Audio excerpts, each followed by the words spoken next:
Hello, anyone who's out there. Just my quick sound check and video check to make sure everything's working okay. If it is and you can hear me and see me, just pop a quick comment in the live chat for me and I'll know everything's working. And assuming it is, I'll go and put kettle on. See you at past.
Hello and welcome to this week's Live from Ian's Studio, or Ian's Studio Live, edition number 34. And I am really pleased to actually be here this week. There's a certain element of deja vu about this live stream, because I've actually pre-recorded it. I am speaking to you live now, but I've been away this weekend. I've been down in Bristol trying to sort out my father-in-law's house, and so we can get it on the market. And the plan was that I was going to be travelling back today, and we didn't know whether I was going to get back in time. So I'd actually, on Wednesday, pre-recorded this entire live stream just in case I didn't make it, so that I could just play that through on YouTube for you. So all this I've done once before. Now, what that does mean is that most of the major sections on this I'm going to cut through to the pre-recorded versions of them, but in between them I will come back to me live here in the studio, and I'll pick up questions and answer those and any comments, as we normally do. The reality is, for those who are regulars and know that once I go into a particular section, I don't tend to talk about the comments too much at that point. So it shouldn't make too much of a difference to you. If it feels a little bit odd because of that, my apologies, but I wanted to make sure I had something to go out tonight, just in case I didn't make it back in time. As it turned out, I was able to travel back last night. The work we were doing on the house, we managed to finish it a lot earlier, and so we travelled back late last night. Had a bit of a lazy day today, and come down to do the show. So I say it's more a case of just sort of, for me, the pre-recorded stuff, I'm going to sit back and watch with you, and I'll follow along in the comments. For once, I'll actually be able to see the comments live during us. Anyway, let's get a move on with tonight's show after that explanation. For anyone who's watching this for the first time, these are weekly shows. Every Sunday night at 7:30. I haven't missed a week in 34 weeks now. One show wasn't on the Sunday night. That was right back at the beginning when we were trying to find out what night to do them on. But other than that, every Sunday night since we started, these have gone out live. Tonight being no exception. They are on YouTube for quite a while. Eventually they're going to get cut down versions on there, and the full versions end up in my academy, and the extracts go on YouTube.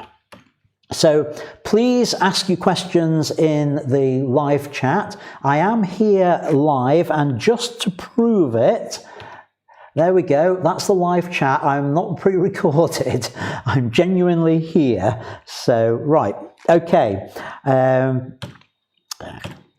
Change my shortcut keys. Right, yeah, ask questions in the chat. I will pick up some of those as we go through.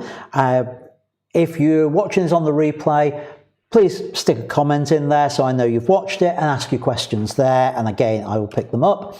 As ever, just take a moment just to hit that subscribe button and the little notification bell so that you get reminded about each week. And do comment and hit the like button. Only 6 likes this week on there. You're slipping up, folks. Go on, hit the like button now, and obviously let other people know about the show as well. That would be a great help to me, and hopefully a great help to them as well. The other way you can help is to buy me a cup of tea. Every week I have my cuppa to keep me going through the live stream, and there's a chance for you to sponsor the cuppa. This week's comes from Kev Pack, so thanks Kev for the cuppa this week, and thank you to everyone else who has who's bought me a cuppa. Your names will appear on the mug in due course as I work through work down the list of people in the order in which they came in. So thank you for that. And if you want to buy me a cuppa, this is where you can do it. So that's the link. It's also down in the description. It's basically BuyMeACoffee website, which you may have heard of, where it's a small micro donation, a way of saying thanks to YouTubers and people providing content on there. And as I say, this week, my thanks goes to Kev for the cuppa on there. The Facebook group, if you don't already know about it and you're not a member of it, that's the link over my shoulder. That's where we continue the conversation during the week. That's where I keep you updated on what's going to happen. And that's where, had I not been able to get back in time for this to be a live broadcast tonight, where I would have posted in there what was going on and let you all know. So it's worth being a member of that group. It's also a place where you can share your photos. And talking of which, I am way behind on being able to provide feedback to you all on the photos you've been posting. I'm basically 1 week behind because what I'm going to cover tonight, yes, they're all portraiture ones, but they're the black and white portraiture ones from last week that I didn't get to cover, plus a few others in there. So I've got a week to catch up on there. So what I'm thinking of doing is at some point this week, of all the portraiture ones that have come in this week, I'll download and I will probably record just a special half hour or so broadcast of just going through those and providing feedback on this last week's worth of images on the Facebook group, because there's so much good stuff been posted there, some really clever images in there that I really like, and I'm seeing some of you really improve and develop with your photography, and I don't want those to go uncommented on. Now, here's the question for you all. Answer in the live chat.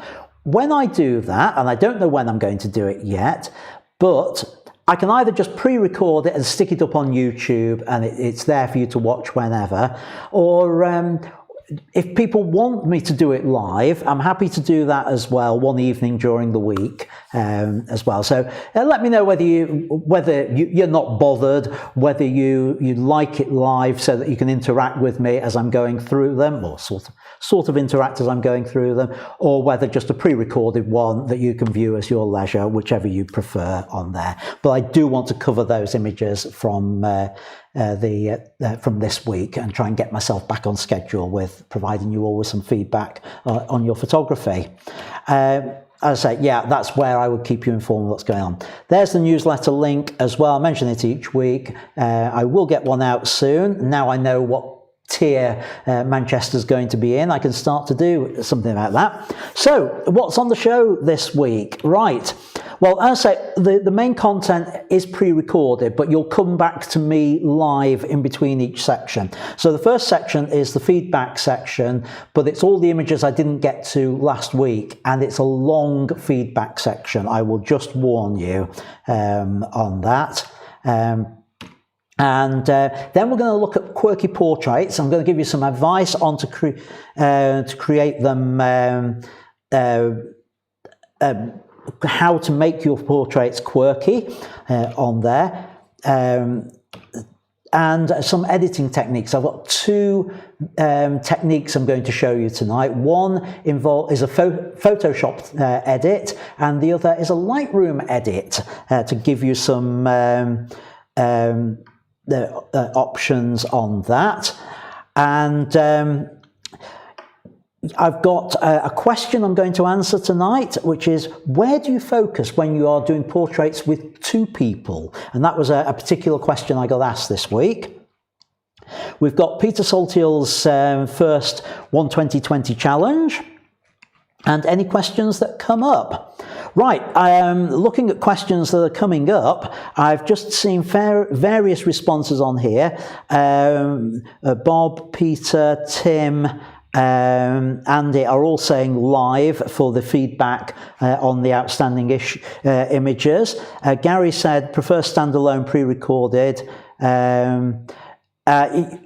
Yeah, just to explain, Gary, that it will get back in sync. If I do it live, it'll be an extra session, probably Wednesday or Thursday night during the week, something like that. And of course, it'll be on YouTube for you to see anyway. So if you're not able to watch it live, it's going to be there for you to watch at any time. So even if you can't watch it live, and then we're back in sync for next week. And that's the plan on there. So it seems like I need to work out which evening I'm going to do it this week, and I'll let you all know in the Facebook group. So yeah, people say they like watching live. So here we go. Q&A part 1. It says, please add your questions to chat. It's my normal thing on there, and email me if you've got any other questions. Right, let's move into the image feedback section for tonight, which is, it does kind of tie in with tonight, so it's not that far out of sync. It was black and white portraits, and as tonight we are looking at portraiture, so it's sort of in line with that. And one of the images sort of answers one of the questions that Gary asked a few weeks ago, which was about doing a zoom whilst you're creating an image, and I go through that as part of this. So in the age-old saying, let's roll VT and pass over to me going through them. Right, let's have a look at some of your images. Now, these were images that were posted to the Facebook group, not the weeks just gone, but the week before. And I was hoping to look at them in last week's live stream, but I never got the chance. Time got away with us. So let's head over into Lightroom, and I'll run through them now. So we've got a nice collection of images. The theme for the week was black and white portraiture, although not everything in this set is portraiture. We've just got a couple of other black and whites as well. So let's start with this shot, which is by Tim Cosford, and it's a couple of boats. Now, I don't have the shooting data on this, as ever, because they've come from directly from Facebook. Now, I think this is a nice shot. I think Tim's done a good black and white conversion with it. If you recall my comments about black and white conversions, about having a good range of tones in there, and about having some nice contrast. It's got all those. Let me just go full screen on that for you, and that all works. He's lined it up on effectively the center point of the boats is more towards the third side, so it's slightly offset. They are more or less filling the frame, which is good. A couple of little things where I think you can improve on this, Tim. A couple of things to take away from it is the white sky at the top. I'm not a big fan of that. I think you're getting away with it in this one because it's balanced out with the white in the water, but it is tending to pull my eye higher up in the frame. The other thing to watch is how close we are to the bottom of the boat, the frame here. If you were printing this, the bleed, which would take a few percent off the a couple of percent off the bottom and all the way around the sides, would have that boat sitting very, very close to the edge of the frame. So maybe just a fraction more space on there. Next one was from Nikki Yates. And Nikki is a photographer and makeup artist, and I challenged makeup artists and models to post some of their black and white work during the week, and she submitted this. I rather like this. It's classic fashion pose. It works well on there. It's a good black and white conversion as well, Nikki, with it. A nice clean background. There's a little bit of a mark on the background just here. I can't zoom in any closer because it's low resolution, but just watch those little marks on there. Easy enough to clean up in Lightroom. I'm not sure whether it's on the background or whether that was on the sensor, but works nicely, thank you. This from Bob, this is an interesting one. This is sort of pushing black and white to its absolute limits on there, and he's taken it to a point where it is just black or white on it, and I think a little bit more than that he's done with it. I have mixed feelings about this type of shot, this type of processing. I think this is a good version of it, but I'm still not a big fan. And that was the original shot. So we can see he has done a fair bit of work to lighten out the background on there with it. So it works. It's a good version of the effect. I'm just not a huge fan of that particular effect. What could we have done with it? Well, I would certainly crop in to lose the distractions, and to something like that sort of cropping. So how's that looking? That's looking good. Now we need to get a little bit more light in the shadows, so just bring that up a bit. I think this can quite happily cope with a bit more clarity on it, to something like that. Now, slight tweak to the exposure, yeah, something like that. Now, do we want to go black and white? Let's have a look at the profiles that are available to us that might work with it. And one, I'm trying to find something that doesn't over darken the face, because I don't want to lose the detail there. 9's not bad. What about my old standby of 3? No, 3 goes too far with it. Black and white 1's actually quite nice on that. And yeah, I might go with black and white 1 on there as a start point. Then over to black and white sliders, and let's just darken down the red that's in the turban, just to give a little, make sure we've got some darker areas in there. Trying to remember what colour we had in there. I can't, so I'll grab that, and we can just play around with darkening that a little bit. The skin tones, can I just lighten it slightly? Just a little bit on there. So I think that's now working as a black and white conversion.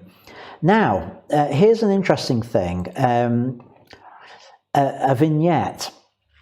Now, I could go with my standard sort of darkening vignette on there, but I just wonder with this whether I could try a white vignette with it. Now, I don't normally do white vignettes. If I just go full screen. Yeah, white vignettes aren't something I normally do. So I'm just going to feather it a little bit.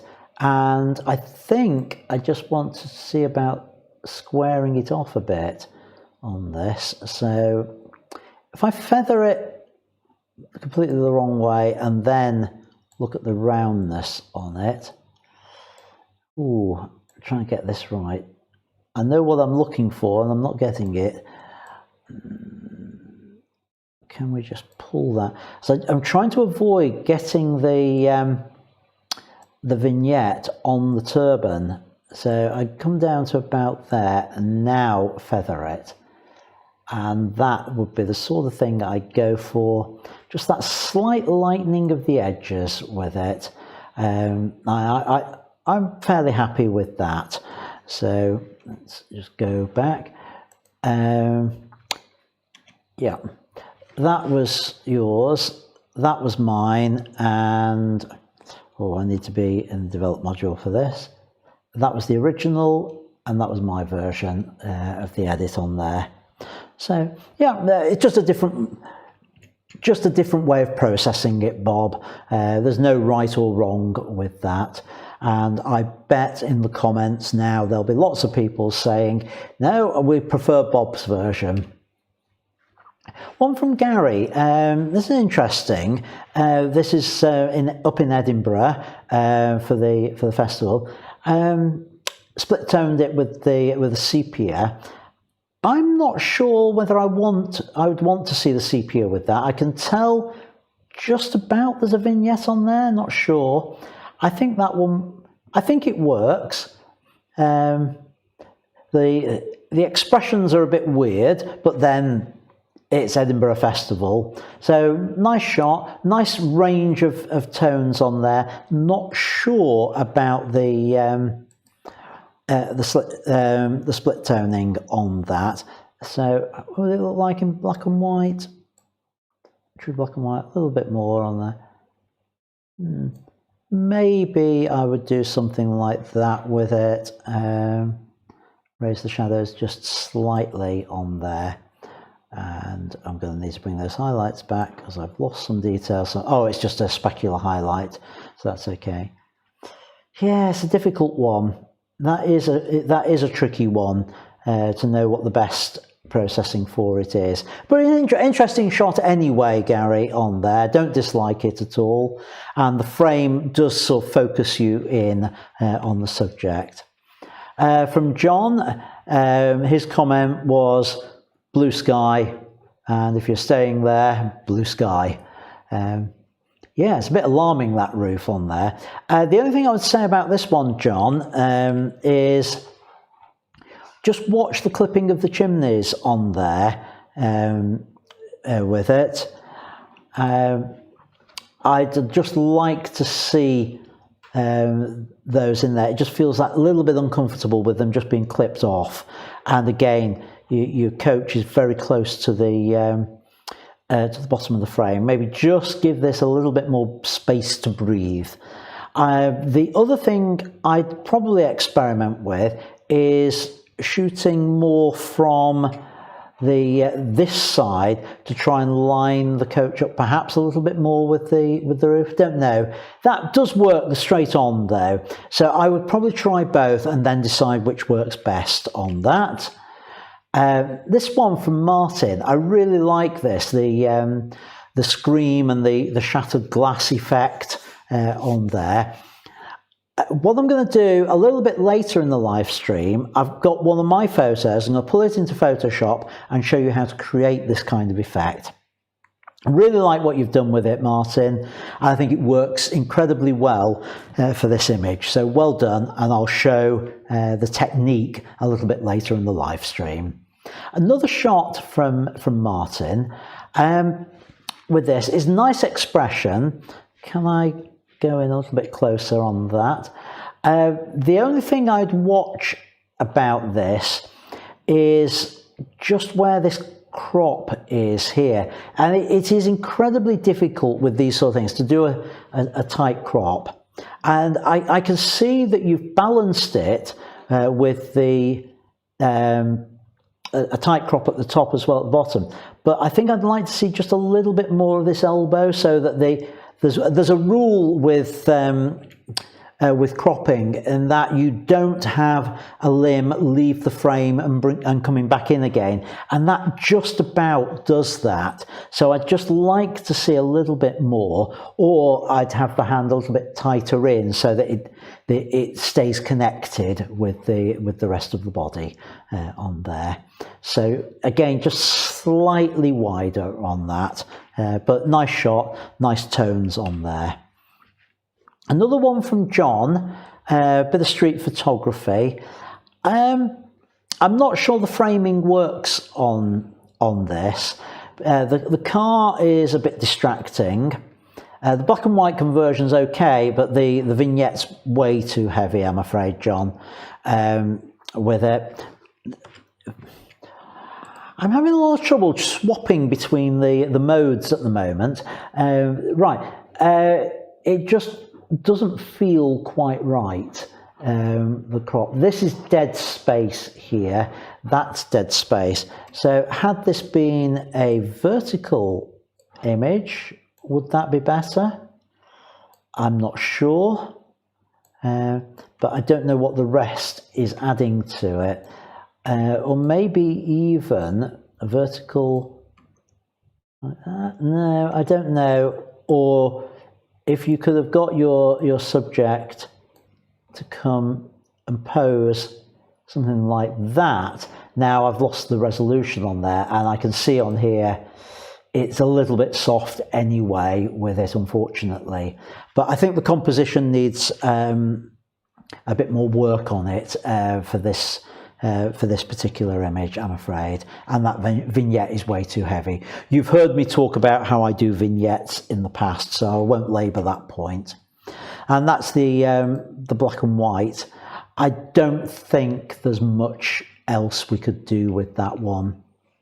I like this one from Gary in that I'd love to know the context of it. It's some form of theatrical production, I am guessing, with the clay on the face and the look and everything that goes with it. The white, I'm assuming it's clay rather than white makeup because of the marks with it. But nice shot.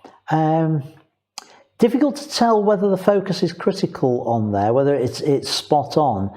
It almost feels as though it's a little bit forward focusing to me, in that it's focused on the nose rather than the eyes, but I can't be sure on that.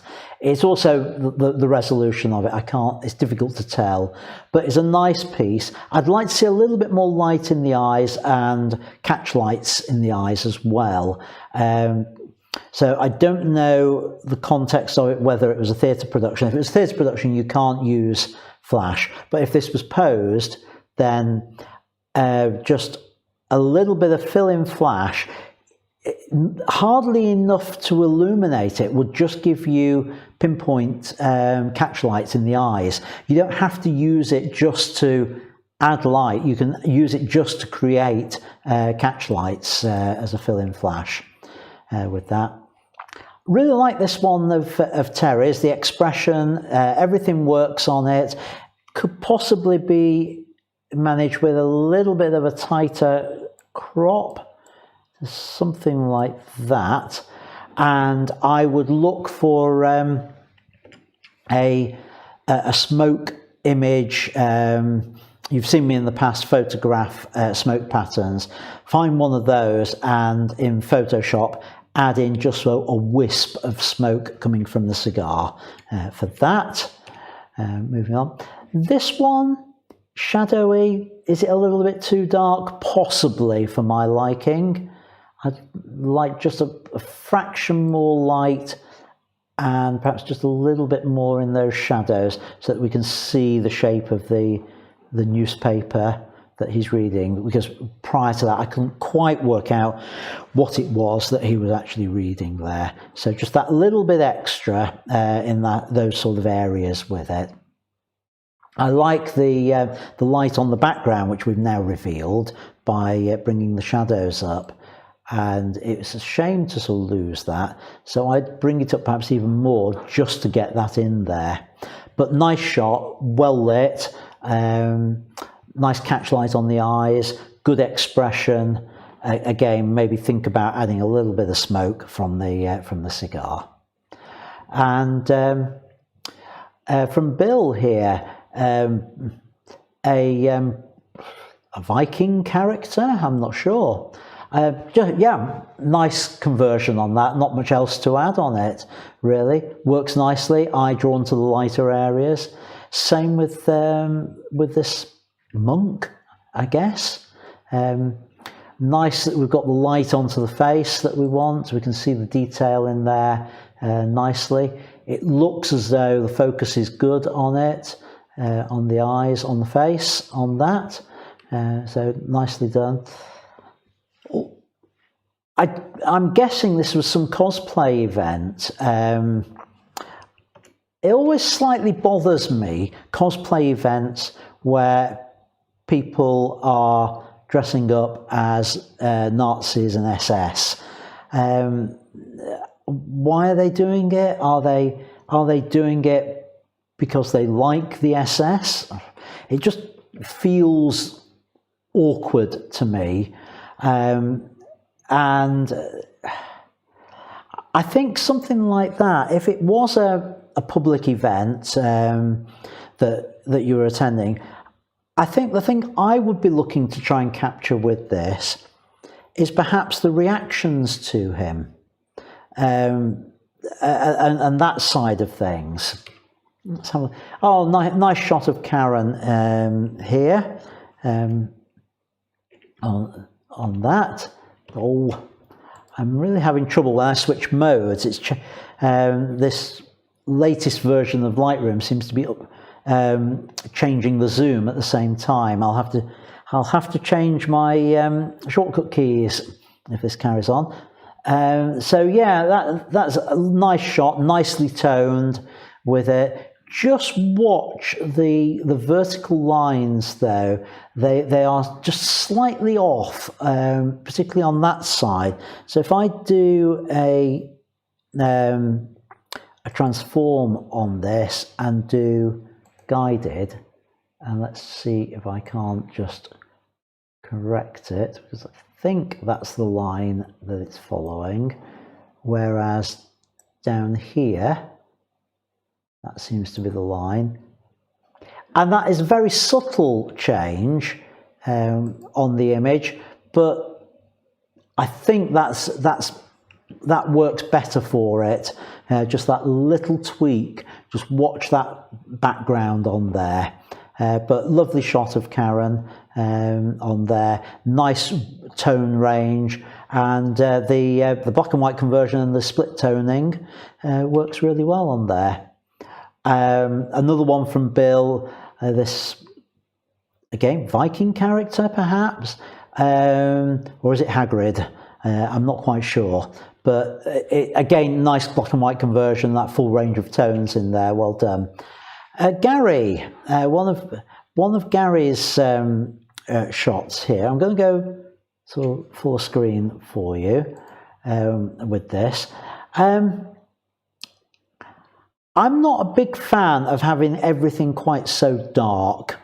As I think most of you already know, those are my thoughts on that sort of thing.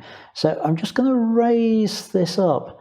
So for me, that would be about as dark as I'd want to go with it.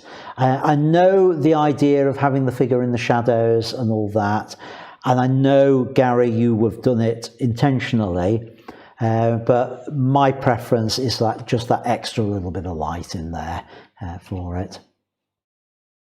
Terry McNamara, we've got the colour and black and white version on this, and all I want to say is cracking black and white conversion on there, Terry. Well done. I just watched the clipping of the front of the car in there. Again, it just feels as though it ought to just have a fraction more there. But I like the placement over on one side of your subject. I know this is a location where Terry was shooting something else, and he managed to get the owner of the location to dress in a suitable period outfit. And the resulting image is really rather nice. A nice little bit of a vignette on there as far as I can see down here. I think it's all the way around. But that's how a vignette should work. It should be difficult for you to tell that it's there. It should just do its job. But I'd like just to see a little bit more of the car. It feels a bit uncomfortable that close to the edge of the frame. Right, this one from Gary. I'm not sure what you've been up to here, Gary, other than trying to make a photograph look like an old image. I have a bit of a problem with this, and I'm assuming that the shallow depth of field is something that you have done in post-production. In fact, let me zoom in, and I'm going to just try and zoom into full on here. Let me pin that. Right. New feature in the new version of Lightroom. We've got scrubby zoom now. This came out this week. So I'm holding the shift key and I've got a scrubby zoom on on the image. So you put your mouse over where you want the center point, hold the shift key, left goes out, and that comes in. So this edge looks a little bit odd with the blurring, and I'm suspecting, Gary, you've blurred the background in post-production. I might be wrong, but I suspect that's what you've done. And the reason I say that is because, to my mind, that it doesn't look quite even. That looks more out of focus, this side of him, than this side does. So it looks like it's a little bit artificial. And ideally, I'd like to see the context of what's behind with it, and see the situation that he's in, rather than the place. Now, I'm guessing, knowing that you've had other images from Edinburgh, I'm guessing this is Edinburgh's Golden Mile. I don't know for sure, but I guess it's that. The one thing, if you're going for this sepia tone look, a couple of things I would do with this image. I would like to get those cobbles straight, so there, and I think the rest is about right. So I'm assuming that that's straight there, so that just tidies that bit up for it. The other thing I would do with it, because it's that old faded photo sort, this is one of the times, again, going back to white vignettes, it's most weird. I've not talked about white vignettes all the time I've been doing these live streams, and then two come along at once. So if I was to do effects and just a little bit of a faded vignette, and I want to take the roundness to try and square it off a little bit on there. The only problem with this is that it's white, rather than having the now I'm doing it, rather than having the split tone to it. So what I'm going to do, just to bring all that back, I'm going to go to there, back to the effects, and get this looking how I want it, that fading out, effect, and then just feathering it a little bit. And do I want to bring it in a bit more? No, I don't. On there, play with the roundness a little bit. Yeah, to something like that. Now, I was going to go back to split toning, which of course isn't split toning anymore, because as of this week we have a new thing called color grading. And this, if you want to do split toning, just ignore the midtones on there and work with these. And they're more or less exactly the same, except we do it on one item. So I want now a brown. Where's my browns? Now go up, something like that, and again with there. And you can see now, unlike me doing it on your JPEG, that the white vignette does take the colouring on there.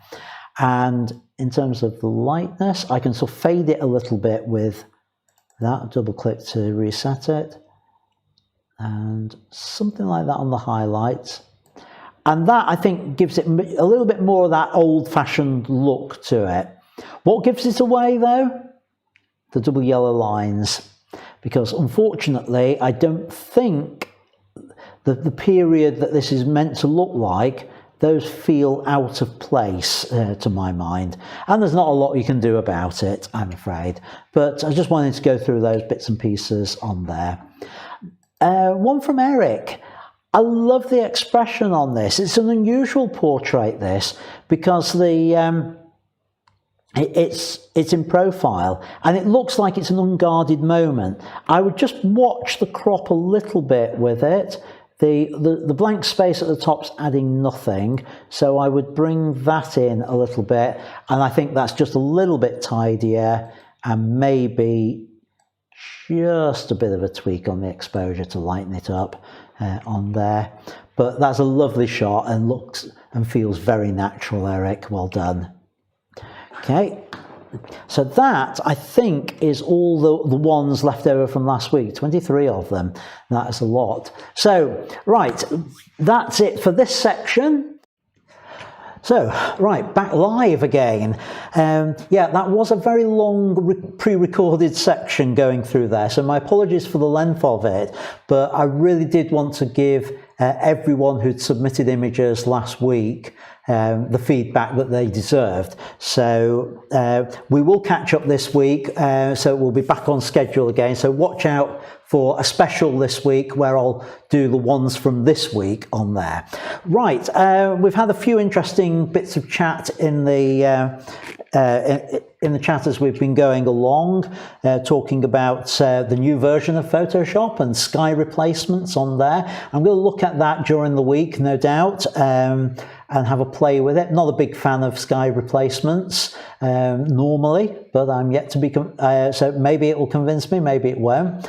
Some really nice new features in Lightroom, including the zoom things, which I showed a little bit in the video just gone, and of course the color grading that's now in there. I'm still taking me a little while to get my head around it. I've had a play with it. In fact, I knew a long time back that this was all coming because I'm on the beta program for it. So I've actually played with a lot of those things. The biggest change, which will hopefully help me, is some of the improvements to tethering. The tests I did with the early beta was that it was a full second quicker for a raw file to appear on the screen in Lightroom when tethering. Plus you have live view with tethering as well.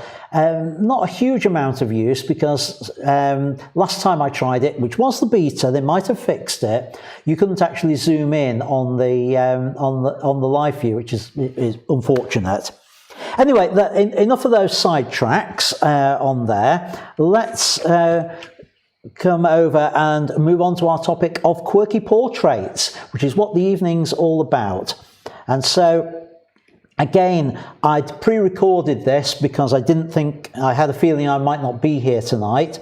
So let me, as they say, roll VT, and here's our section all about different ways of making your portraits stand out from the crowd.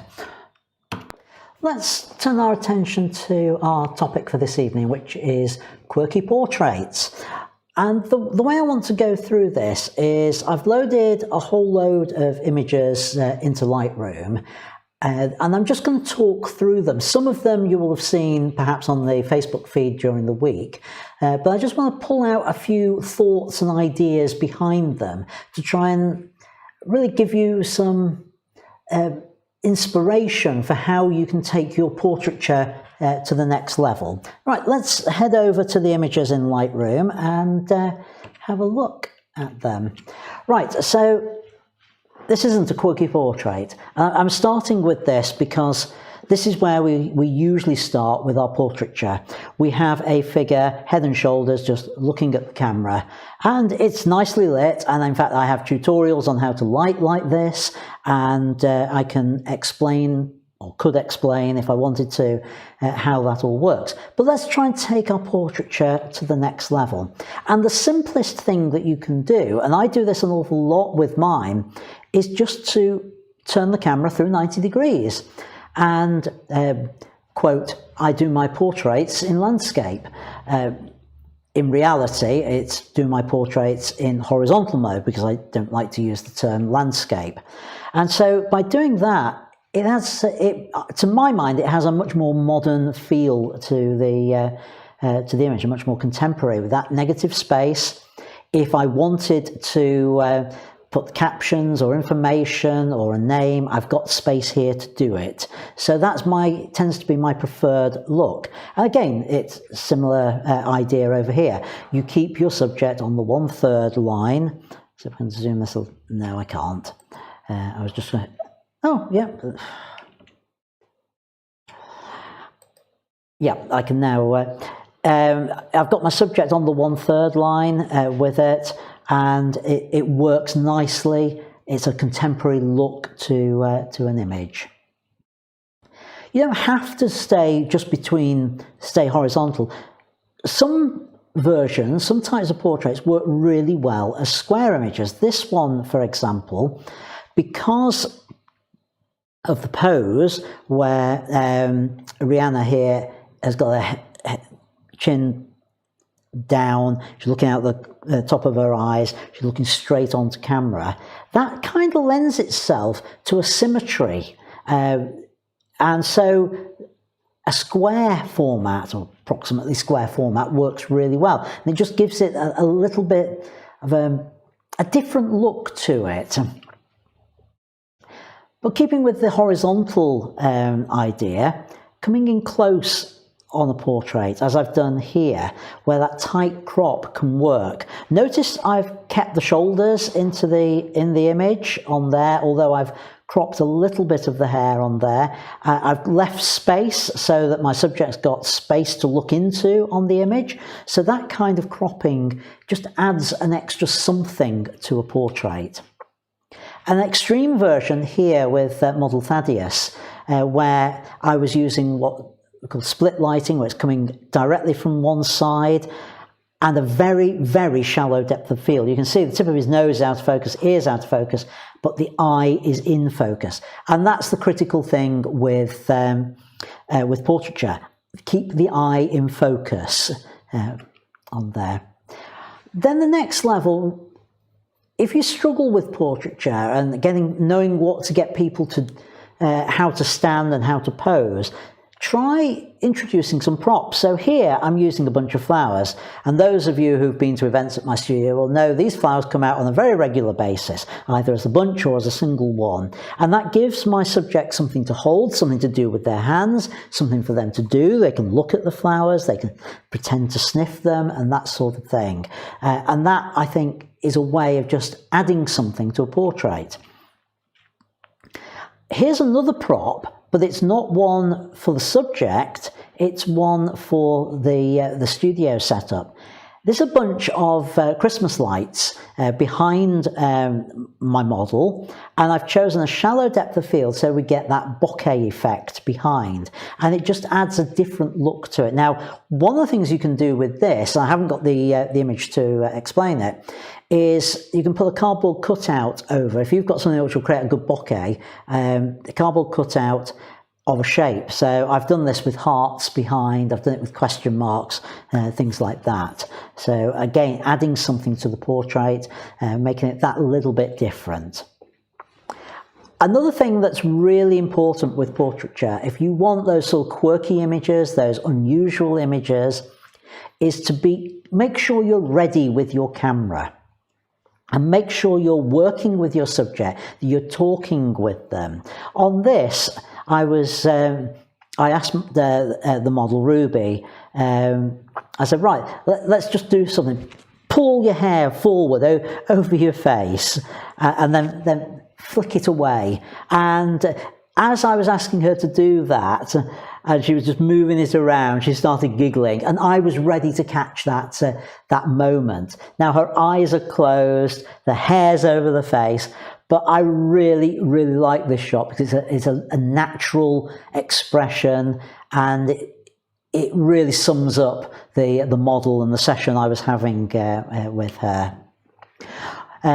This doesn't sum up the session. She wasn't screaming because she was working with me, but this is one where, again, you can get your model to do something. And here, I said, imagine Monk, the photo of his, the scream, do that. And I always say to the models, feel free to scream with it.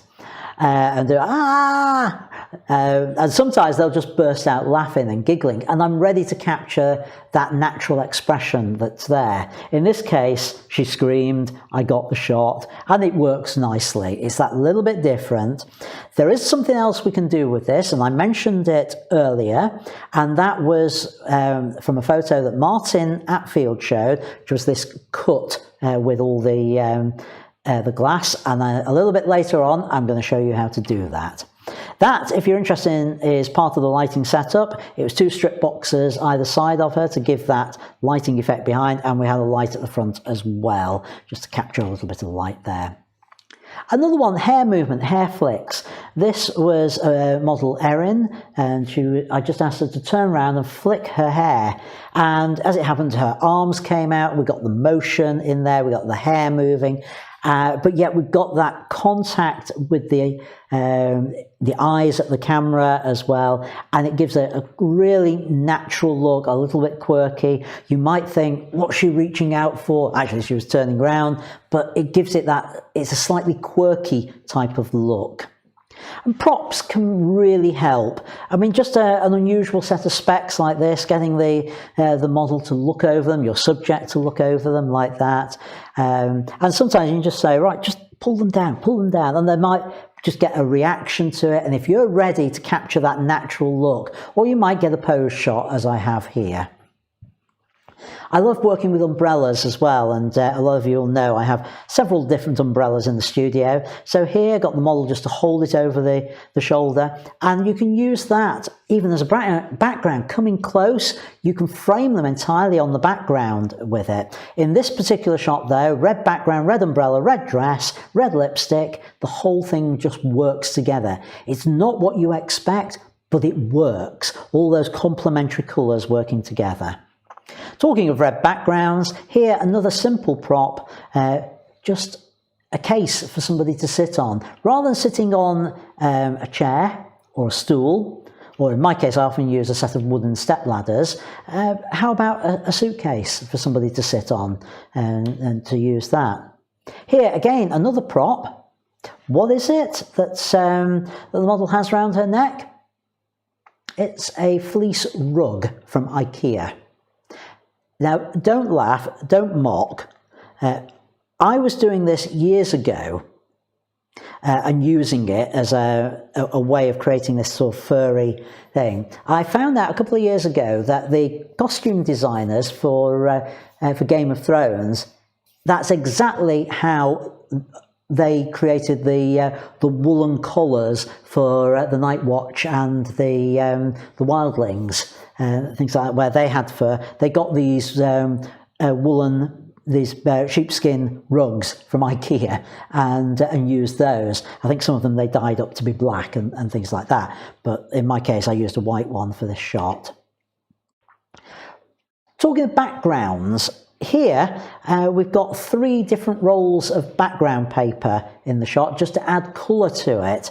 And that column that the model is looking round is just a rolled up bit of paper that she's holding. It looks like it's a column in a mill or something, but actually just a roll of background paper. Now, if you want to get really quirky with your portraits, try something like this. If you want to know how to create this effect, it's actually 2 shots merged together. As you can see, I don't really look like that. If you want to know how it's done, both the editing side and how I did the photography for it, then I think it's almost the first video in my YouTube channel goes into how I did the setup and how I did the editing. It's quite an old video, but the techniques still apply. So you might want to have a look at that. And I know at least one person who watches this show, Andy Grady, has also done a similar portrait. Now, they often say, and I say it myself, that portraiture, you should be looking to use a lens 70mm to about 130mm, medium telephoto, that's 35mm equivalent, or full frame equivalents. But you can use wide angle lenses, as I've got here. This was, I think, 24mm lens in really close, to give this distorted effect. Would I use it for portraiture all the time? No, absolutely not. But for a caricature portrait, for a quirky portrait, something extra, then certainly. And it works really well with kids as well. Here, model standing on a chair, I think actually works nicely as well. I did, in post-production, have to fill in some of the yellow background, but that was simply because the wide angle was catching both sides of the background, but that's an easy enough edit. Now, how about something like this? which is a zoom image. There's two things I'm doing here. First of all, I'm set up with my flash to illuminate my subject. So the exposure is set like that. It's off camera flash. I make sure all that's working. And then what I do is I use I zoom as I'm taking the shot. So I start the zoom action and then press the shutter release. And when the flash goes off, that freezes the model, but the background has this zoom effect because the flash isn't freezing the action on there. So we just get the zoom effect on that. And I think it works really nicely. I think the exposure on that, let me find out some details on the settings on this. So we want the EXIF data. Yeah, it was 24mm where I started anyway. So I was zooming in with it, and it was 1/8 of a second at f8. So I'd set the flash to work with the to get the exposure right without zooming. Then I start zooming in, and then as I zoom, I hit the shutter release, and that's the effect that you get. Right.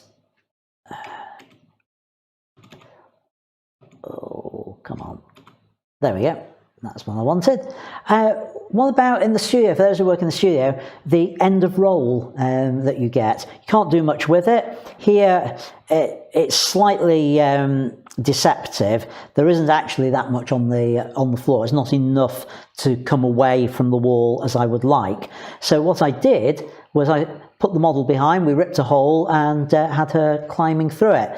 And just so that you can see, I put bits of paper on the floor there as well, just to give this idea of distance to it. But I've also done it with just a small hole, the model looking through. Now, what you can see behind is another roll of paper, and I've lit that behind the model as well, so that we've got this colour difference behind, helps it stand out. And once the hole got big enough, through she came as either Batgirl or Batwoman. No, actually that's Batgirl, that costume, I think, rather than Batwoman. Batwoman is black and red. Batgirl is black and yellow. So we have that effect, and there you can see the paper behind a lot easier on that. Now let's start getting really quirky. I have the ability in the studio to set up a shower with an attachment that looks like rain. So you can even, how about doing that sort of portrait? Get your subject underneath the rain, in the water, and that gives a really different look to your portraiture. And here you can see a couple of examples. I've done that. And I will, when all this COVID business is over and we're able to operate again, I will be running these events again. And yeah, model, in this case, Rihanna in the rain getting soaked, and Georgie getting soaked in there. So I've done it a few times, and it gives a really interesting look with your portraiture. So it's something different, it's eye-catching, it's not your standard person just plonked in front of the camera and lit. How about even a messy thing? So here, I mean, some of you know I shoot other types of messy shoots, but here we've just got the model food fight, covered in spaghetti, threatening to throw it. And again, I've done that a couple of times here at the show. It just gives that different look, a different feel to it. Hopefully it raises a reaction. Hopefully it's a smile rather than a, ooh, horrible, but they're different ways. Now for theatre, I don't do headshots per production anymore for theatre, but I used to, and I used to make the headshots appropriate for the production. So we had an Agatha Christie whodunit, and so I decided I'd make all the headshots of all the people into Cluedo cards. The little white corners were cut out so that they were actually rounded when they were put on the display at the theatre. So we've got three or four of them on there, including myself as the inspector in the production. on that. Another play I did was a farce called Haywire, and it was all based around a second-hand bookshop owner, played in the thing here by Charlie Cook. So I made all the characters into book covers for their portraits for the production. So I tried to get them in keeping with the characters that they were playing, not the actors, the characters. So we've got sweet innocent Eleanor as Mandy in it, and Sarah, who was the love interest, I put her on the cover of Lady Chatterley's Lover on there. And there now you can see the full set of them for all the different characters. And if you notice the one down here of Michael, I actually processed his image to give it a sort of cartoony effect to fit in with the Spider-Man book cover on there. Oh, and another one of Philip. Yeah, there we go. That's the one. When we did Charlie and the Chocolate Factory, I thought, I will put everyone with various chocolates. So, as you probably know, in Charlie and the Chocolate Factory, Augustus Gloop has a thing for chocolate. So I photographed layers of chocolate and made that as a background. Shot Josh, who's the actor, and shot little bits of chocolate, which I then broke up and put onto the individually, and then I stuck those over the top in post-production. Similar sort of effect here with the Licorice All Sorts. What I did, and you might just be able to see how this repeats. Yes, I shot a whole load of these sweets on a white background so I could easily cut them out. I shot David green screen, and initially I created digitally a background just of all the sweets, and it was various collections of them overlapped on top of each other, and then I took the smaller collections and put them in layers to create the ones in front. So it just looks as though his head's popping through them, and in fact you can see some of the, I think there's some of the repetition. I've lost it now. No, it is there. If you look very carefully, some of them will repeat. I know that, but I can't work out where they all are now on there. So Violet Beauregard, who ended up as a big blackberry or something, blueberry. So she's in the those sort of sweets coming through. Same sort of technique throughout on there. And some Oompa Loompas, yeah. Again, it doesn't have to be as complex as those for theatre. Here for Titchfield Thunderbolt, I just created a graphic of some train lines and put some in front and some behind, just to give that feel to the photos for them. Another one to think about is something like this: picture frames. It's a cliche, it's used a lot, but it's great for getting somebody to create expressions, and oddly enough people feel less inhibited if they're doing it through a photo frame. I mean, anyone picks a photo frame and they'll pull a face, and if you can get a whole series of them and put them together as a set like that, another different way of presenting a portrait, of doing something different with it, doing something quirky with it. Now, is that my last one? Yes, it is.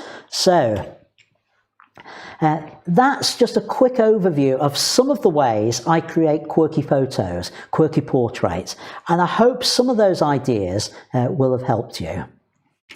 So here we are back live again. As I said, I hope some of those ideas help you and just give you a different perspective on creating portraits. Instead of just having the person standing there in front of the camera, getting them to do something, use props and give you those different sort of expressions.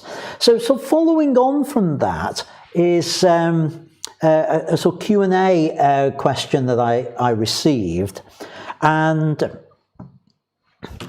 this comes from Ebony Nash, who is a member of the Facebook group, but as I'll explain in the video, someone I'm also mentoring.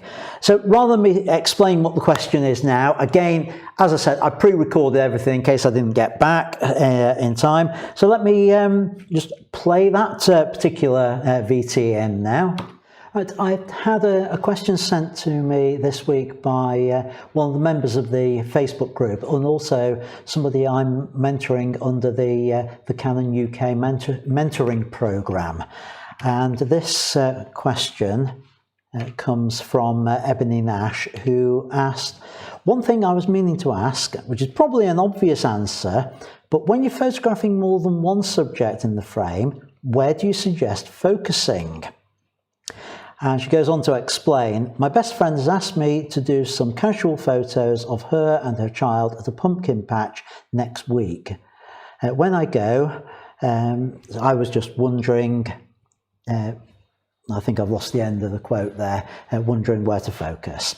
Right, okay, well thanks for asking the question, Ebony. It's and I wanted to cover it as part of the live stream, because I think this is something that's going to be helpful to a lot of people to go through and explain. The easiest way to explain it is to go over to Lightroom, but the answer is, as you said, a simple one, and that is, it depends. Let's go over to Lightroom and I can explain a little bit better. So I've got a series of portraits here. They're all sort of different types of couple shots, and I just want to talk through the focusing and the composition with that as part of the portraiture, and it fits in nicely with the theme of our live stream tonight. So let's have a look at this first image.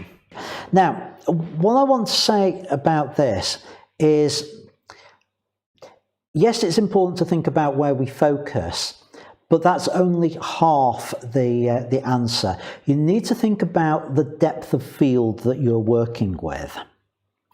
If you've got sufficient depth of field, now I don't know where you're at with your knowledge of understanding aperture and depth of field, Ebony, but the rule of thumb is small f number, small depth of field, big F number, big depth of field. So I generally shoot at about f8, f11, that sort of area, because that's where my lens is at its sharpest, which gives me a reasonable depth of field. It's not huge, and it is dependent on how far away I am from the subject, and it's dependent on my focal length and lots of other factors, but it's usually sufficient if people are in reasonable proximity to each other that they're both going to be in focus. Now, I can help that by making sure that both of my subjects are in the same focal plane. In other words, they are the same distance away from the camera. So you can see what I've done here, that they're holding hands and I'm shooting side on, so I can focus on any one of them with the knowledge that both are going to be in focus. So I've put them in the same focal plane when I've posed them. And again here, same subjects. Now, he was carrying his partner on his back. Now, the natural pose on this is for her to be a lot further back on that, as he would lean forward. And I actually directed them and said, look, when you do this, I told him to make sure he was standing up straight. In other words, his shoulders were back, his neck was back, and that I said to her, lean forward and try and get your face as close to his. Now, it's slightly behind, but they're close enough to be within the depth of field that I'd chosen for this. Now, where did I focus? I honestly can't remember, but I would look at this and think, right, if I had to choose between the two of them, I'd think, who is the more significant in the image? And it'll come as no surprise to you that I would always choose the female on something like that. Normally, you tend to pick the subject in the foreground, but with this, I would say I would go for the female subject on there. In reality, I've got both. There is a reason and an argument to say to shoot, if you're not convinced your depth of field is going to be sufficient, just focusing on, in this case, say the male subject, then what I would do is I would probably have focused on his ear, which sounds really weird, because your depth of field, if you've got a reasonable amount of depth of field, you still have a single point of focus, but 1/3 of your depth of field is in front of your focal point, and 2/3 are behind. So if I focused, say on his eye or on his ear, then forward of that, 1/3 of my depth of field will be forward, will catch his face, 2/3 will be back, which would be enough to catch the female subject here, and her hair and her ear and everything on that. As it turned out with this, if I have a look at the shooting data, I was shooting at f7.1, so, and I was at 84mm on there. I would say I've probably got, at a guesstimate, probably about 30 centimeters worth of depth of field on that. So it's never going to be a problem with that image. But if it was shallow, that's the process I would go through. So let's have a look at our next one. Taking this idea of keeping the focal plane, keeping your subjects in the focal plane, but also thinking about the composition. Now, this possibly may or may not work with parent and child. It could do, mother and daughter probably would, but if you can get them to lean their heads in together when they pose, that is when helps you get them both at the same distance. And it's also a nicer composition. So here, photographing a couple, I've got them to lean their heads together, and that's a nicer composition. So again, it doesn't really matter which of them I focus on, because they're both within the same focal plane.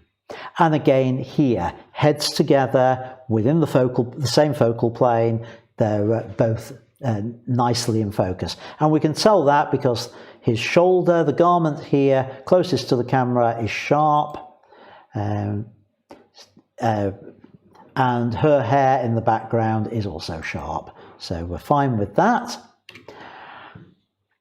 The problem then comes when you know you're not going to be able to get both in sharp focus. And here it's my temptation themed shot. I've got two models, one standing behind the other. It's not appropriate for the model behind to be leaning in. And in fact, it works much better if she isn't, that she's just looming over, that she's behind, this presence behind. So where do I focus? Well, my attention is on the foreground model. We've brought the apple forward, so that's in the same focal plane.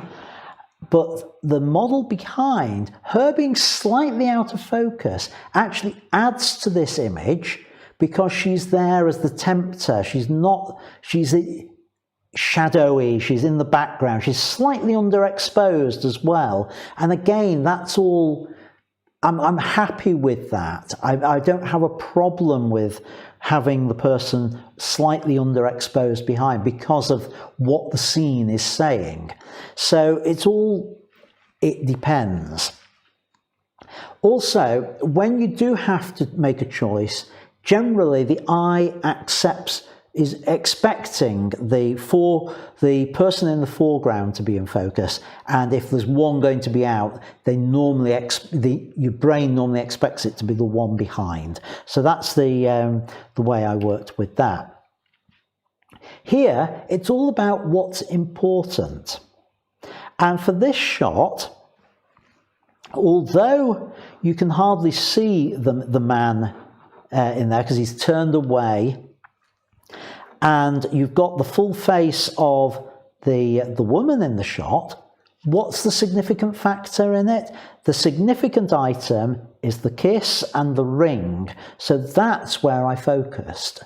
That's the thing I want people to look at.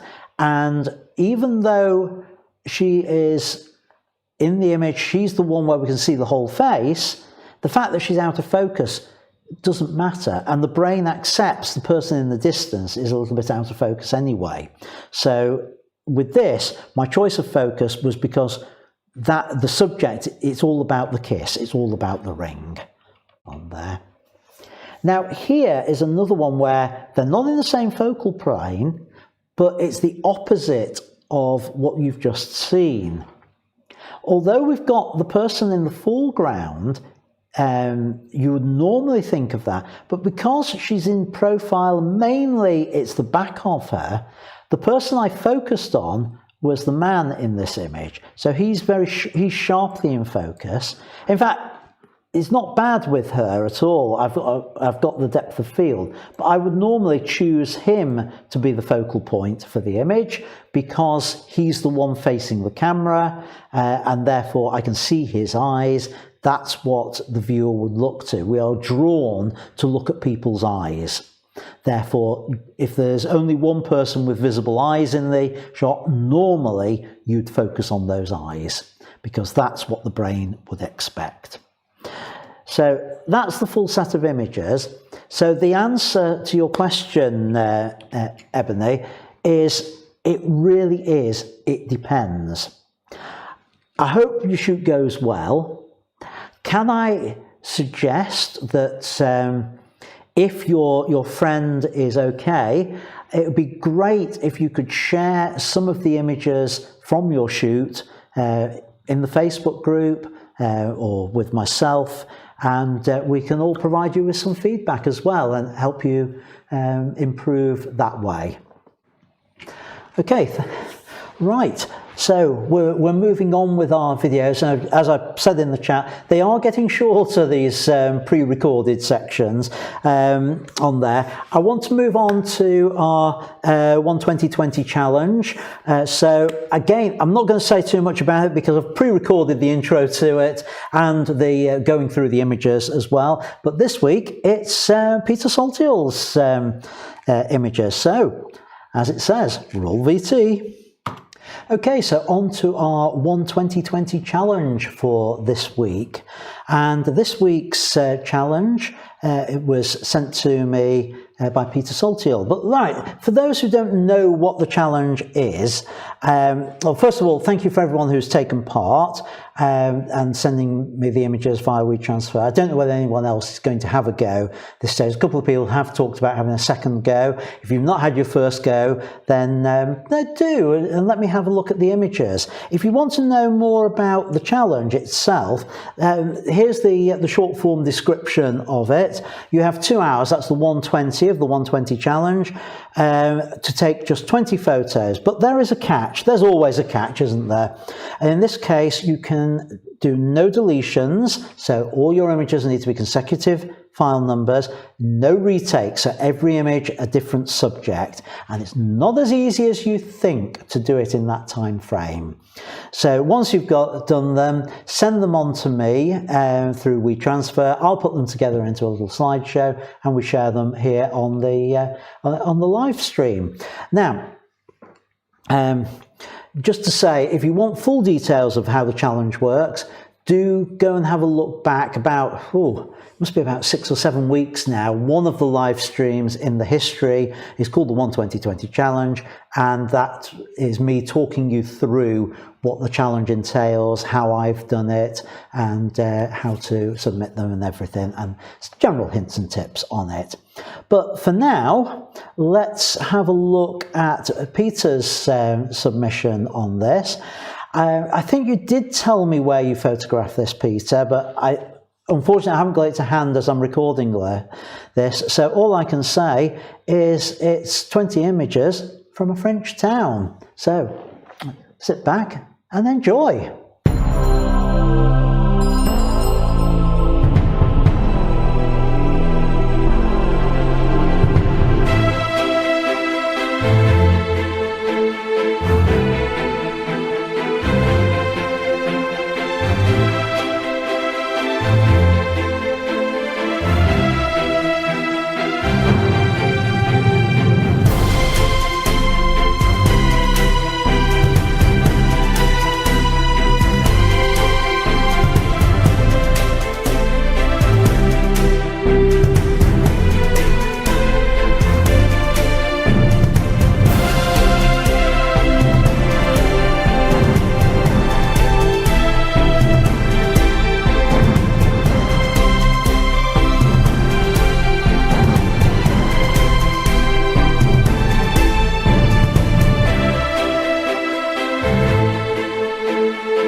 thank you, Peter, for sharing your 12020 with us. Let's head over into Lightroom. I'll just give a few comments about a few of the images from your slideshow. Right, so, right, yeah, starting at the beginning, the steps, nice idea, and I'm glad you managed to get them all horizontal on there. My eye is drawn, if I just take the information off, just to this little bright area up here. Now, I have a theory that you possibly didn't notice that when you were creating the shot, and that might not be down to you. It might be your camera viewfinder. Not all camera viewfinders cover 100% of the image, and occasionally little things like that.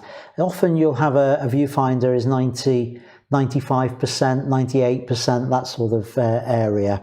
So it may just have got lost on there, which is a shame, really. So, I mean, I would think that if I hold the Shift key down, I suspect you probably saw something a little bit more like that through your viewfinder with there, which is it's a nice, interesting shot. We could do with just upping the exposure and the contrast a little bit on it, but that's about all. Kudos for the windows and the abstract nature on that one.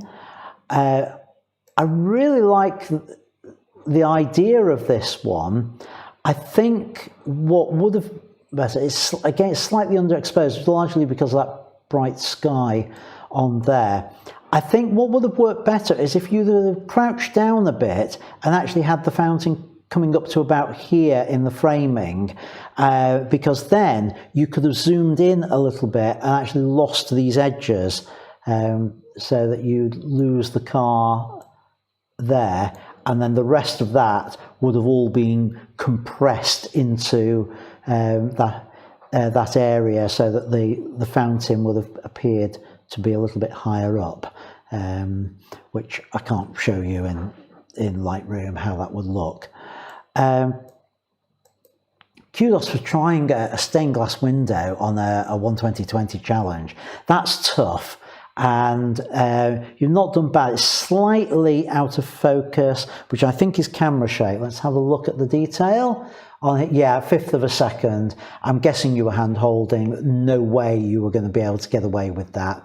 You really needed a 35mm equivalent, 95mm. You need 1/100th of a second to be able to hand hold it. So you've done remarkably well to get it as sharp as you could, but unfortunately that wasn't going to happen.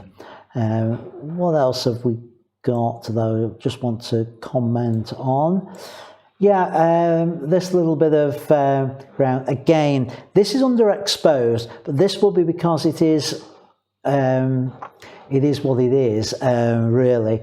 A bit of exposure compensation on there would have helped with it, and cropping down, I think that extra bit at the top is distracting. Just a line at the top, on the other hand, might work. So I would think something like that, bump that exposure up, bump the contrast up, and make it black and white. And we've got an interesting abstract there. Move on. Yeah, well, two things. I like that as we're in a period of lockdown and all that. That kind of tells a story, everything closed.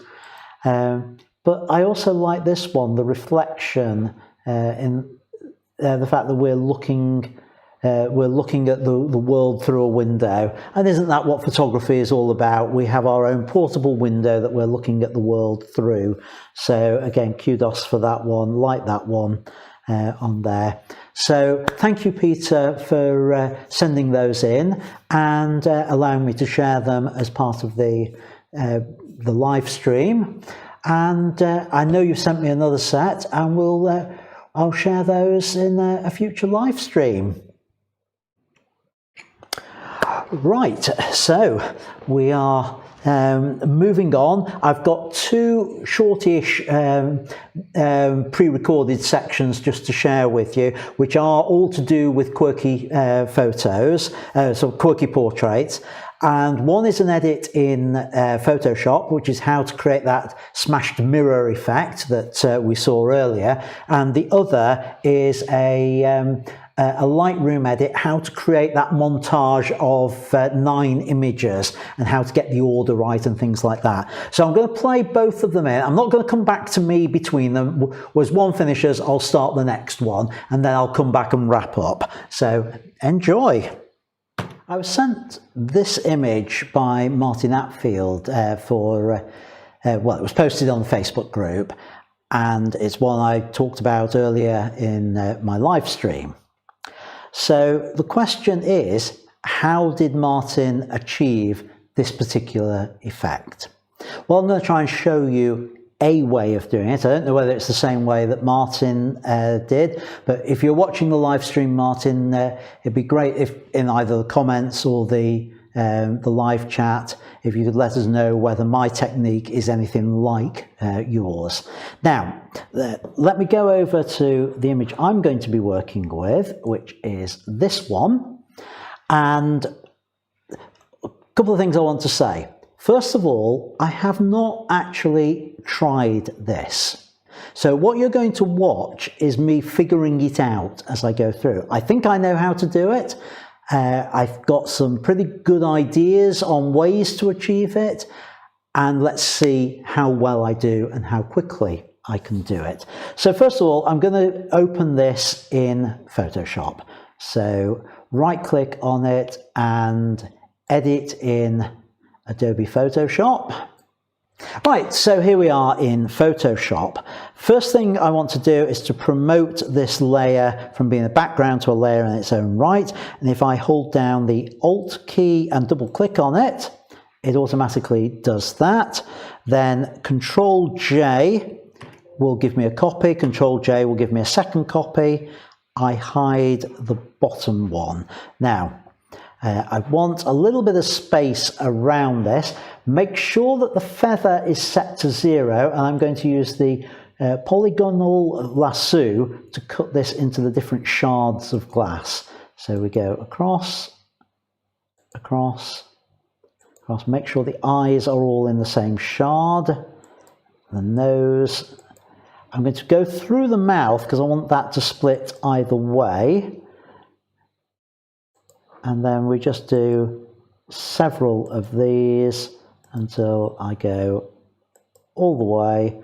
And then the last one, I'm coming over and just complete the circuit like that. Let me just go full screen so you can see what's going on. So now I've done that, on this top layer, what I'm going to do is I'm going to put a mask on there. So I hit the mask tool down here, and that creates there. So if I just hide the one below, we've got that much of it on there.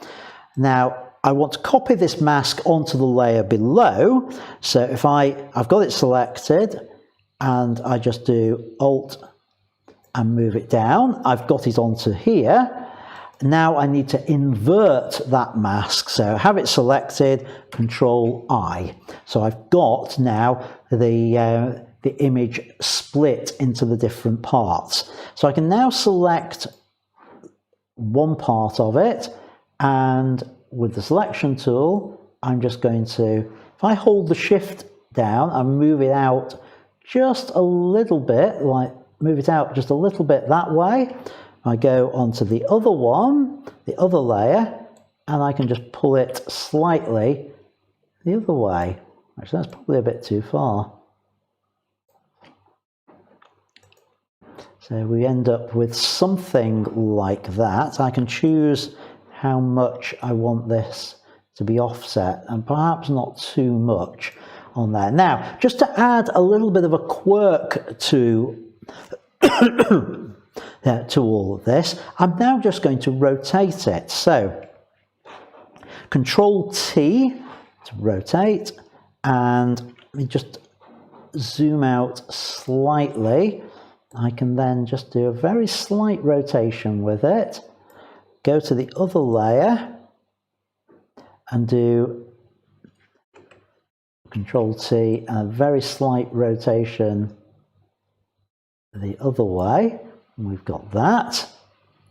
In fact, I think there's a little bit too much overlapping on there. I'm going to Control Z on that. So I've just got a little bit out.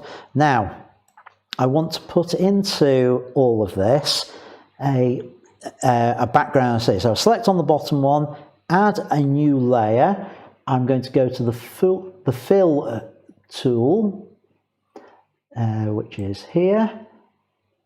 Set my default, switch it around so it's white, and I'm just going to fill in that white background there so that we've got white showing through. So that gives the basic effect, but I think we need to do a little bit more to it than that. So I'm going to take the top layer and I'm going to try a couple of things. I'm going to try some effects on it. The first thing I'm going to do with it is I'm going to add a drop shadow. And the drop shadow I want, it's going to be a little bit tricky to see this on some parts of it. You can just see it on the forehead. Certain sections we've got it, it's working, it's showing. I want the light coming in from effectively northwest, so up there. And I'm just making the shadow a little bit bigger, a bit more prominent, so it's more obvious where it is on there. So we put that in, and we can see it's things starting to stand out there. And I'm just wondering with this whether a bevel and emboss might also add just a little bit to it. So let's just see. The usual thing with these is I tend to push things a long way up first to see what the effect is. And yeah, it just needs a little bit on there, up, and the size, just a fraction on that, so that those pieces just sort of stand out over and above on that.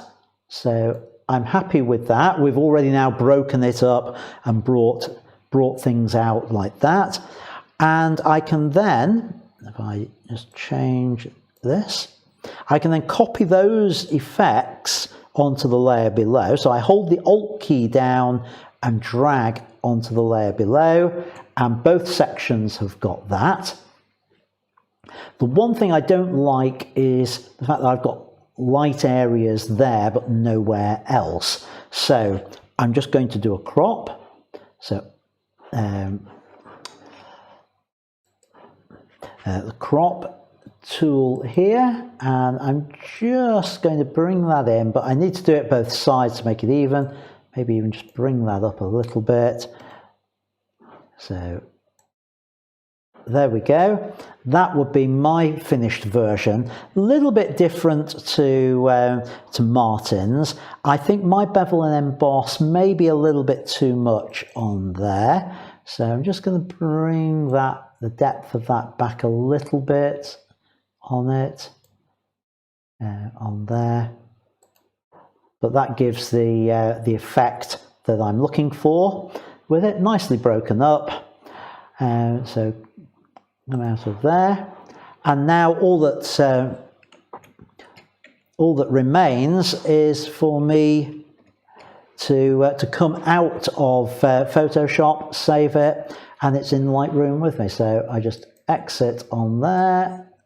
And there we are, back in Lightroom with the shattered effect of the image on there. So it's not the only way of doing it, I'm sure, but it's a nice, easy, quick way to create that effect. And I hope you found the technique useful. I want to turn my attention to a way in Lightroom that you can montage images together. a great example, one of the images I showed when I was going through the Quirky portraits was 9 images of one model through the photo frame, sort of pulling different expressions. I'm going to show you how I pulled the different images together to create that little montage, that block of 9. And I did it all in Lightroom. So here we have 9 different shots. They're all together. Now, one of the things I need to do with this is I need to create a collection to be able to do it. So I select all of them, and then coming down to collections plus, and I am going to say create collection, and this is going to be frame print. And great. So they're all in there. Now, if you're wondering why I need that collection, it's because I need to order those images so that they appear the right way. And the easiest way to do that is to actually change the size of my thumbnails so that I get the 3 by 3 on there. And then I change the sort order to custom order. And I can look at this set and then decide where I want to put different ones. So the one that I want in the middle is going to be this one. So I can now just drag that over. That's in the middle. And I'm looking now for any figures which are looking in the wrong direction. So that version of it is looking up. That's fine. And that's looking up, so that probably ought to be over this side. So that's better, looking up there, looking across. That's a sort of looking up, that will do. There, looking across there. Do I want that looking here and that one down? I'm just going to see what happens if I effectively swap those two around. I've just lost where it's all gone now. With that move, I've got one too few there, moved it down, which means that one, no, that's the one I want, that one wants to go up there. So, yeah, that's looking okay. Looking forward, up and over. The one in the middle where she's through the frame is right, looking across, looking up, and looking straight. So that's the order I actually want them in. So it's easier to do that in a collection first. So now I go over to the print module, and I need a block of 9. Now I'm going to be creating a JPEG of this rather than a print. So at the moment,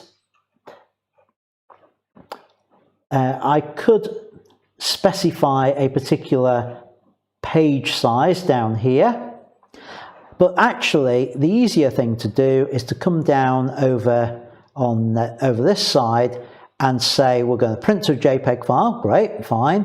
What's our print resolution going to be? Well, we do need to set that so that we get the right number of megapixels in there. I'm going to set that to 300, and we want the custom size for it. So custom file dimensions, and I'm going to set this in centimeters. So there we go, rule units centimeters. So I can now come down here and change that, and just to make things nice and easy for me, I'm just going to pick a figure at random, and I'm going to say 40 centimeters by 40 centimeters. So I've now got a square frame on there. So now I want 9 boxes in it. So that's going to be 3 rows by 3 rows. Let me go full screen so you can see what I'm doing. So I move that up to 3, move that up to 3. And we've got 1 image in there. I want all of them in. So I'm going to select all of those so that they're in there. I could do that, or I could just say all film strip photos in this case. That works just as well, actually. And they're in the order I want it, but that doesn't look particularly good. We've got white space where we don't want it. So what we're going to do here, I'm going to say, right, cell size Let's keep them square. Now that's looking good. We want on here, we want the margins. I'm going to set my margins at 0.5, 0.5, 0.5, oh, missed, 0.5 and 0.5 on there. So right, that's done the outer edges of that image. Now, the next part is the gaps in between. So if I do that as 0.5, and because I've said square, it's actually done it on both of them. So there we have the final thing. Now, if you prefer that to be a little bit larger, maybe 0.7, let's have a look at that. I would probably then do the same up here and do 0.7. I'm just going to keep doing it. 0.7, 0.7, 0.7. So that's the final thing done. As simple as that. Now I can save this as a template over here. So I go plus. I call it IMB 3 by 3 square, and file it under IMB templates. Now, for anyone who doesn't know, I always prefix all my templates with IMB. That's so I can know that they're mine. It puts all mine together, because if I've got templates from other people, the built-in ones, I want to know which are mine rather than the ones of other people. So I always prefix with that. So that's the easiest way to do that. So create, and I can use that again whenever I want. And next thing to do is to print it to a file. So I select that. I get to choose my file, and I'm going to put it in let's see, Lightroom images, because that's where I'm storing everything else for this. So IMB 3 by 3 image, I'll call it that, and save. Watch the progress bar up here.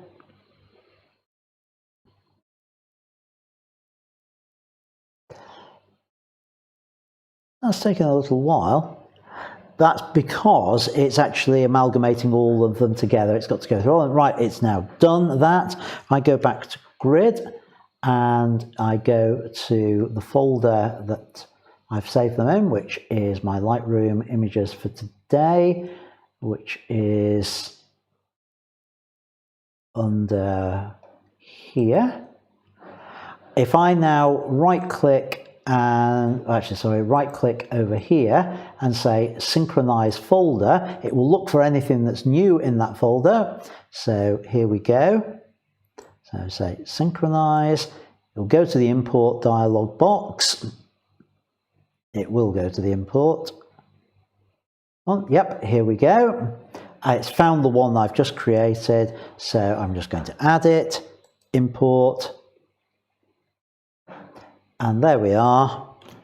That's the final image inside Lightroom as well, ready for me to do anything with. And information wise, let's pull up the size. Yeah, 4,700 pixels on there, so it's a good size, so I could print with that, a nice size. And there we have it. That is how you create a 3 by 3 montage of images. Right, thank you, folks. Right, we have come to the end, finally. It felt a strange one for me, with just me sitting watching for most of this. So thank you for bearing with the fact that it's been this mix of, well, mainly pre-recorded stuff. So thank you for watching on there as we wrap up. And thank you for everyone who's submitted images. I will, during the week, in the next day or either tomorrow I will schedule when I'm going to go through the images from this week, and then next Sunday we will be back on schedule with the feedback tying up with the correct week that it's on. So my usual final thing, if you've enjoyed the live stream and you're not already a subscriber, please do so. Please comment, please like, please let other people know. And if you want to say thanks by buying me a cup of tea, here's the link. And thanks for Kev, and thank you to those who have purchased a cup of tea for me this week. I've noticed a couple come through during the live stream, and your names will be appearing on the mug in subsequent weeks. So thank you, folks, for that. And next week, we're going to be looking at street photography. Now, disclaimer on this one, I'm not a big street photographer, as some of you know, but I want to do this because I want to give a different perspective on street photography, about why I do it and when I do it, and why there are times that I don't do it. Now, I know this means I'll be disagreeing with some of you who are big street photographers. So it might be an interesting little conversation to have next week on there. So thank you for that. And until next week then, folks, keep making great photos, and bye for now.